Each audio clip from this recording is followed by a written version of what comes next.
நாமக்கல் மாவட்டம் ராசிபுரத்தில் பார் உரிமையாளர் மற்றும் திமுக கவுன்சிலர் இடையே மோதல் ஏற்பட்டிருக்கிறது. விவரங்களை தர இருக்கிறார் செய்தியாளர் கிருஷ்ணா.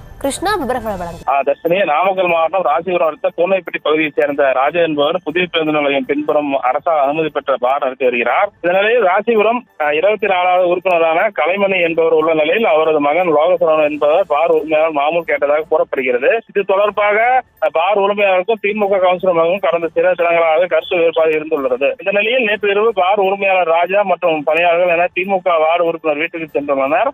பார் உரிமையாளருக்கும் வார்டு உறுப்பினருக்கும் வாக்குவாதம் ஏற்பட ஒருவருக்கு ஒருவர் தாக்கிக் கொண்டனர். பின்னர் காவல்துறையினர் இரு தரப்பிலும் தடுத்து நிறுத்தி நிலையில் காயமடைந்தவர்கள் சிகிச்சைக்காக ராசிபுரம் அரசு மருத்துவமனையில் அனுமதி பெற்றனர். இந்த நிலையில் மருத்துவமனையில் சிகிச்சையில் இருந்த 3 நபர்களை திமுக கவுன்சிலர் மகன் லோகசரவணன் மருத்துவமனையின் உள்ளே புகுந்து தாக்கியதாக கூறப்படும் நிலையில் தாக்குதல் தொடர்பாக காவல்துறையினர் மருத்துவமனையில் உள்ள சிசிடிவி காட்சிகளை ஆராய்ந்து வருகின்றனர். இதான்டா திமுக, இதான் திமுக மறந்துடாத. திராவிட மாடல்னா என்னன்னு கேட்கிறவங்களுக்கு இதுதான் பதில்.